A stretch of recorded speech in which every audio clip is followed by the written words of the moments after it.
দেশের প্রশাসনিক ইতিহাসে আজ এক নতুন অধ্যায়ের সূচনা হল। যমুনা অতিথি ভবনে অনুষ্ঠিত সরকারের সর্বোচ্চ নীতি নির্ধারণী পর্যায়ের একটি গুরুত্বপূর্ণ বৈঠকে নবম জাতীয় পে স্কেল চূড়ান্তভাবে অনুমোদন লাভ করেছে। এই বৈঠকে সরকারি কর্মচারীদের জন্য ৩টি উল্লেখযোগ্য সুখবর ঘোষণা করা হয়েছে, যা তাদের জীবনযাত্রার মানে বৈপ্লবিক পরিবর্তন আনবে এবং দীর্ঘদিনের অপেক্ষার অবসান ঘটাবে বলে প্রত্যাশা করা হচ্ছে। সরকারি চাকরিজীবীরা দীর্ঘদিন ধরে বেতন বৈষম্য দূরীকরণ, জীবনযাত্রার ব্যয় বৃদ্ধির সঙ্গে সামঞ্জস্যপূর্ণ বেতন কাঠামো এবং বিভিন্ন সুযোগ সুবিধা বৃদ্ধির দাবিতে আন্দোলন করে আসছিলেন। তাদের এই ন্যায্য এবং যুক্তিসঙ্গত দাবি অবশেষে স্বীকৃতি পেয়েছে। আজকের বৈঠকে বিএনপির ভারপ্রাপ্ত চেয়ারম্যান তারেক রহমান পে কমিশনের কার্যক্রমে অযৌক্তিক দীর্ঘসূত্রিতা নিয়ে তীব্র অসন্তোষ প্রকাশ করেছেন এবং অবিলম্বে এই বেতন কাঠামো বাস্তবায়নের কঠোর নির্দেশনা প্রদান করেছেন। তারেক রহমান বৈঠকে উপস্থিত সকলের উদ্দেশ্যে প্রশ্ন রেখে বলেন, পে কমিশন গঠনের পর থেকে এত দীর্ঘ সময় অতিবাহিত হওয়ার যৌক্তিক কারণ কি এবং এই অগ্রহণযোগ্য বিলম্বের দায়ভার কার? তিনি উল্লেখ করেন যে এই পে কমিশন তিনি নিজেই গঠন করেছিলেন এবং যাদের এই গুরুত্বপূর্ণ দায়িত্ব অর্পণ করা হয়েছিল তাদের দক্ষতা, অভিজ্ঞতা এবং সক্ষমতার প্রতি আস্থা রেখে তিনি বিশ্বাস করেছিলেন যে সর্বোচ্চ ২ থেকে ৩ মাসের মধ্যেই নবম পে স্কেল বাস্তবায়নের সমস্ত প্রক্রিয়া সম্পন্ন হবে। কিন্তু দুর্ভাগ্যজনকভাবে এই হতাশাজনক বিলম্বের ফলে মাঠ পর্যায়ে সরকারি কর্মচারীদের মধ্যে গভীর হতাশা, তীব্র ক্ষোভ এবং অসন্তোষের পরিস্থিতি সৃষ্টি হয়েছে। তিনি আরও স্পষ্টভাবে উল্লেখ করেন যে অন্তর্বর্তীকালীন সরকারের প্রতি কর্মচারীদের অসন্তোষ এবং অবিশ্বাস প্রতিদিন বৃদ্ধি পাচ্ছে, যা কোনোভাবেই রাষ্ট্রের স্বার্থে কাম্য নয়। তারেক রহমান অত্যন্ত দৃঢ়, স্পষ্ট এবং নিঃসংশয় ভাষায় নির্দেশনা প্রদান করে জানান যে আগামী ১ জানুয়ারি থেকেই নবম পে স্কেল অবশ্যই কার্যকর করতে হবে এবং তার পূর্বে অর্থাৎ ২০ ফেব্রুয়ারির মধ্যে চূড়ান্ত গেজেট প্রকাশিত হতে হবে। এই সময়মময়বদ্ধ এবং কঠোর নির্দেশনার পরিপ্রেক্ষিতে বৈঠকে উপস্থিত অর্থ উপদেষ্টা ড সালাহুদ্দিন আহমেদ তাৎক্ষণিকভাবে সম্মতি জ্ঞাপন করেন এবং দ্রুত বাস্তবায়নের নিশ্চয়তা প্রদান করেন। অর্থ উপদেষ্টা বৈঠকে উপস্থিত সকলকে জানান যে তারেক রহমান যেহেতু নবম পে স্কেল আগামী ১ জানুয়ারির মধ্যে কার্যকরের দৃঢ় তাগিদ দিয়েছেন এবং এটি এখন সময়ের অপরিহার্য দাবিতে পরিণত হয়েছে, সেহেতু গেজেট প্রকাশ করা এখন আর বিকল্পহীন এবং বাধ্যতামূলক। তিনি আশ্বস্ত করেন যে কর্মচারীদের মধ্যে বেতন বৃদ্ধি সংক্রান্ত বিষয়ে যে অনিশ্চয়তা, ধোঁয়াশা এবং উদ্বেগ উৎকণ্ঠা রয়েছে তা দূর করতে আগামী ২ থেকে ৩ দিনের মধ্যেই গেজেট প্রকাশিত হবে। তিনি বিশেষভাবে উল্লেখ করেন যে সকল দাপ্তরিক কাজ, হিসাব নিকাশ এবং প্রয়োজনীয় প্রস্তুতি ইতিমধ্যে সম্পূর্ণ হয়ে গেছে। এই প্রেক্ষাপটে আগামী ১৯ ফেব্রুয়ারির মধ্যে গেজেট প্রকাশ করা সম্পূর্ণভাবে সম্ভব এবং বাস্তবায়নযোগ্য। আজকের এই অত্যন্ত গুরুত্বপূর্ণ এবং ঐতিহাসিক বৈঠকে প্রশাসনের বিভিন্ন মন্ত্রণালয় এবং বিভাগের প্রায় ৭০ জন জ্যেষ্ঠ এবং অভিজ্ঞ সচিব উপস্থিত ছিলেন এবং তারা সকলেই বেতন বৃদ্ধির বিষয়ে অত্যন্ত ইতিবাচক, সহায়ক এবং গঠনমূলক মতামত প্রকাশ করেছেন। সচিবদের পক্ষ থেকে সম্মিলিতভাবে জানানো হয় যে জাতীয় বেতন কাঠামো পরিবর্তন করা নিঃসন্দেহে একটি জটিল, কঠিন এবং সময় সাপেক্ষ প্রক্রিয়া, কিন্তু এই গুরুত্বপূর্ণ বিষয়ে ২ থেকে ৩ মাসের অধিক সময় ব্যয় করা বা অপ্রয়োজনীয় কালক্ষেপণ করা কোনোভাবেই যুক্তিসঙ্গত বা গ্রহণযোগ্য নয়।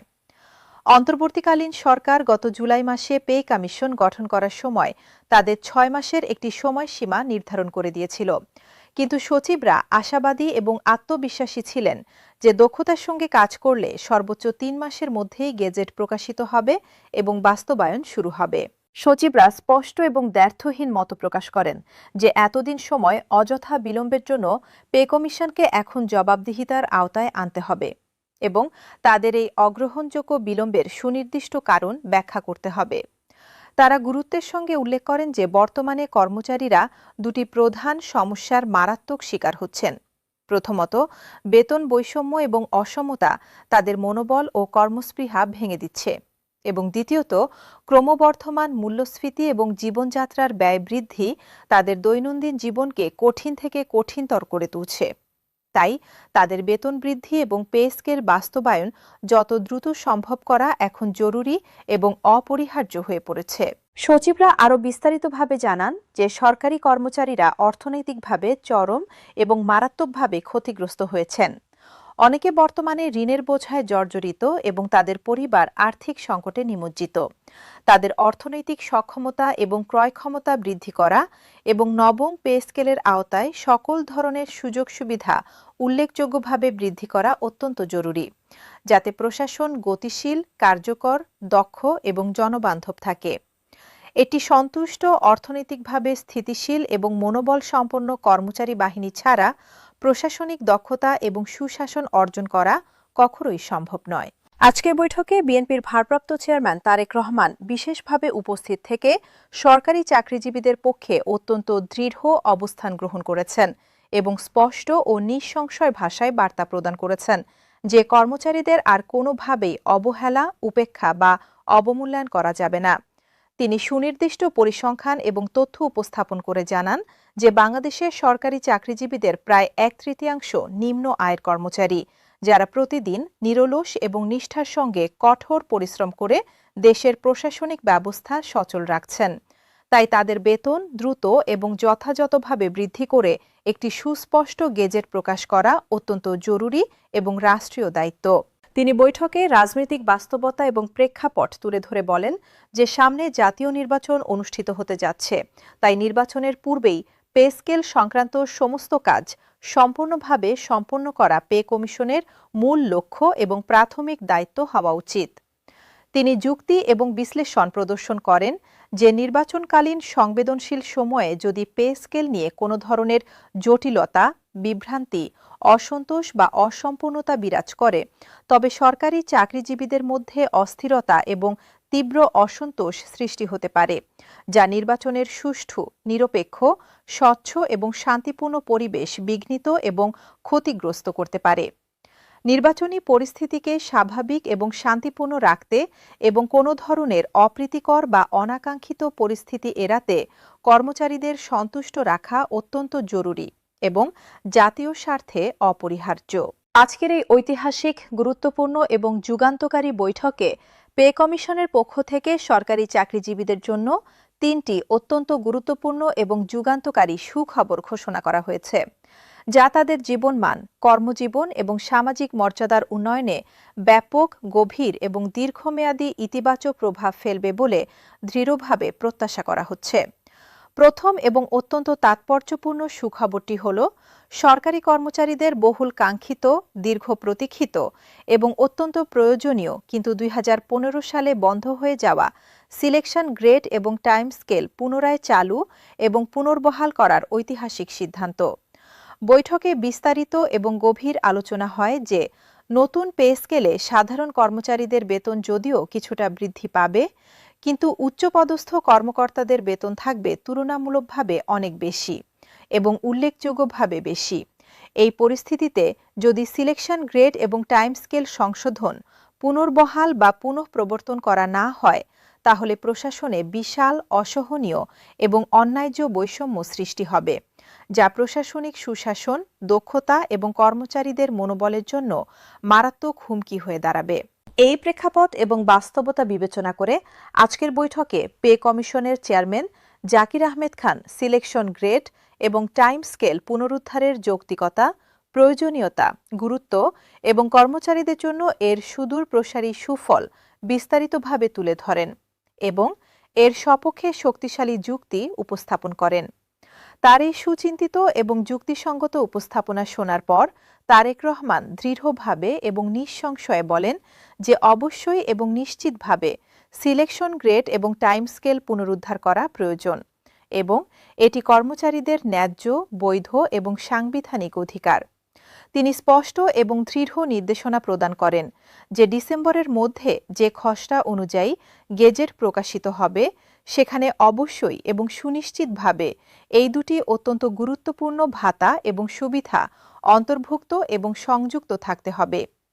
এই সিদ্ধান্ত কর্মচারীদের ক্যারিয়ার উন্নয়নে নতুন গতি সঞ্চার করবে এবং তাদের দীর্ঘদিনের প্রাপ্য দাবি পূরণ করবে। দ্বিতীয় অত্যন্ত গুরুত্বপূর্ণ এবং ঐতিহাসিক সুখবরটি হল গ্রেড সংখ্যা পরিবর্তন, সংশোধন বা উল্লেখযোগ্যভাবে হ্রাসের সাহসী এবং দূরদর্শী সিদ্ধান্ত। তারেক রহমান এবং পে কমিশন অভ্যন্তরীণভাবে একাধিক বৈঠক, আলোচনা এবং বিশ্লেষণের মাধ্যমে গ্রেড সংখ্যা পরিবর্তন এবং হ্রাসের বিষয়টিকে অত্যন্ত গুরুত্ব এবং অগ্রাধিকারের সঙ্গে বিবেচনা করেছেন। দীর্ঘ, সুচিন্তিত এবং বিশদ আলোচনা এবং বিশ্লেষণের পর বিদ্যমান ২০টি গ্রেডের পরিবর্তে মাত্র ১৪টি গ্রেড রাখার যুগান্তকারী, বৈপ্লবিক এবং ঐতিহাসিক সিদ্ধান্ত চূড়ান্তভাবে গৃহীত হয়েছে।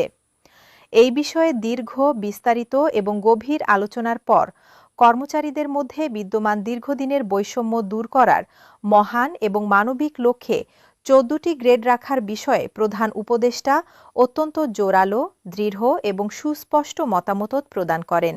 প্রধান উপদেষ্টা স্পষ্টভাবে এবং আবেগের সঙ্গে বলেন যে সরকারি কর্মচারীরা দীর্ঘ সময় ধরে বিভিন্ন ধরনের বৈষম্য, অবহেলা, অন্যায় এবং অবিচারের শিকার হয়ে আসছেন। তারা যোগ্যতা এবং দক্ষতা থাকা সত্ত্বেও পদোন্নতি থেকে বঞ্চিত হয়েছেন, তাদের প্রাপ্য সম্মান পাননি এবং তাদের ক্যারিয়ার উন্নয়ন মারাত্মকভাবে বাধাগ্রস্ত হয়েছে। তাই তাদের এই দীর্ঘদিনের সঞ্চিত বৈষম্য, অবিচার এবং অসমতা দূর করতে হলে শুধুমাত্র টাকার অঙ্কে বা সংখ্যায় বেতন বৃদ্ধি করলেই যথেষ্ট হবে না বা সমস্যার সমাধান হবে না। একই সঙ্গে গ্রেড সংখ্যা উল্লেখযোগ্যভাবে হ্রাস এবং যুক্তিসঙ্গতভাবে পরিবর্তন করে নবম পে স্কেল বাস্তবায়ন করতে হবে, যাতে কর্মচারীরা দ্রুত, সহজে এবং মেধা অনুযায়ী পদোন্নতি লাভ করতে পারেন এবং তাদের সামাজিক মর্যাদা, সম্মান এবং আত্মসম্মানবোধ উল্লেখযোগ্যভাবে বৃদ্ধি পায়। গ্রেড সংখ্যা হ্রাসের এই সাহসী এবং দূরদর্শী পদক্ষেপ কর্মচারীদের ক্যারিয়ার অগ্রগতিকে উল্লেখযোগ্যভাবে ত্বরান্বিত করবে এবং প্রশাসনিক কাঠামোকে আরও সহজ, সরল, স্বচ্ছ এবং কার্যকর করবে। তৃতীয় এবং কর্মচারীদের দৈনন্দিন জীবনে সবচেয়ে বেশি এবং সরাসরি প্রভাব ফেলবে এমন সুখবরটি হল বাড়ি ভাড়া এবং চিকিৎসা ভাতায় আমূল, যুগান্তকারী এবং বাস্তবসম্মত পরিবর্তন আনার সিদ্ধান্ত। বর্তমান বাজার মূল্য, মুদ্রাস্ফীতি এবং প্রকৃত বাস্তবতার সঙ্গে সামঞ্জস্য রেখে বাড়ি ভাড়া মূল বেতনের ৭০% নির্ধারণ করার অত্যন্ত গুরুত্বপূর্ণ এবং প্রশংসনীয় সিদ্ধান্ত গৃহীত হয়েছে, যা পূর্বে ছিল অত্যন্ত কম, অপ্রতুল এবং অবাস্তব। বিশেষ করে ঢাকা, চট্টগ্রাম এবং অন্যান্য শহরাঞ্চলে বসবাসরত কর্মচারীদের জন্য এই পদক্ষেপ অত্যন্ত বড়, উল্লেখযোগ্য এবং স্বস্তিদায়ক হবে। বর্তমানে শহরাঞ্চলে বাড়ি ভাড়া নিয়মিত, দ্রুতগতিতে এবং অস্বাভাবিক হারে বৃদ্ধি পাচ্ছে এবং অনেক কর্মচারী তাদের মাসিক বেতনের সিংহভাগ অথবা প্রায় অর্ধেক ব্যয় করতে বাধ্য হচ্ছেন শুধুমাত্র বাড়ি ভাড়া পরিশোধে। একই সঙ্গে চিকিৎসা ভাতা বা মেডিকেল অ্যালাউন্স সুনির্দিষ্টভাবে নির্ধারিত করা হয়েছে ৪,৫০০ টাকা, যা পূর্বের তুলনায় উল্লেখযোগ্যভাবে অনেক গুণ এবং বাস্তবসম্মতভাবে বেশি। বর্তমানে চিকিৎসা সেবা, ডায়াগনস্টিক পরীক্ষা নিরীক্ষা এবং ওষুধপত্রের ব্যয় যেভাবে আকাশচুম্বী হারে বৃদ্ধি পেয়েছে এবং প্রতিদিন বৃদ্ধি পাচ্ছে, তার তুলনায় পূর্বের চিকিৎসা ভাতা ছিল একেবারেই নগণ্য, অপ্রতুল এবং অর্থহীন। আধুনিক চিকিৎসা সেবা, জটিল রোগের চিকিৎসা, পরীক্ষা নিরীক্ষা এবং ওষুধের ক্রমবর্ধমান এবং অস্বাভাবিক মূল্যের বর্তমান প্রেক্ষাপটে এই বর্ধিত চিকিৎসা ভাতা কর্মচারী এবং তাদের পরিবারের সদস্যদের স্বাস্থ্যসেবা এবং চিকিৎসা নিশ্চিত করতে উল্লেখযোগ্য এবং গুরুত্বপূর্ণ ভূমিকা পালন করবে। আশা করা হচ্ছে এবং নিশ্চিত করা হয়েছে যে আগামী ২ থেকে ৩ দিনের মধ্যে যে নতুন গেজেট প্রকাশিত হবে, সেখানে এই বর্ধিত বাড়ি ভাড়া এবং চিকিৎসা ভাতার বিষয়টি সুস্পষ্টভাবে, বিস্তারিতভাবে এবং সুনির্দিষ্টভাবে উল্লেখ এবং অন্তর্ভুক্ত থাকবে। সব মিলিয়ে বলা যায়, যমুনা অতিথি ভবনে আজকের এই ঐতিহাসিক, যুগান্তকারী এবং দীর্ঘ প্রতীক্ষিত বৈঠক এবং সেখান থেকে ঘোষিত এই ৩টি অত্যন্ত গুরুত্বপূর্ণ এবং আশাব্যঞ্জক সুখবর দেশের ২২ লক্ষ সরকারি চাকরিজীবী এবং তাদের পরিবারের প্রায় ১ কোটি মানুষের জন্য নতুন বছরের সর্বোত্তম, সবচেয়ে মূল্যবান এবং সবচেয়ে প্রতীক্ষিত উপহার হতে চলেছে। আগামী ১ জানুয়ারি থেকে কার্যকর হতে যাওয়া এই নবম পে স্কেল তাদের জীবনে অর্থনৈতিক সচ্ছলতা, সামাজিক মর্যাদা, আত্মসম্মানবোধ এবং কর্মক্ষেত্রে নতুন উদ্দীপনা, প্রেরণা এবং কর্মস্পৃহা ফিরিয়ে আনবে বলে দৃঢ় প্রত্যাশা, আশাবাদ এবং বিশ্বাস ব্যক্ত করা হচ্ছে।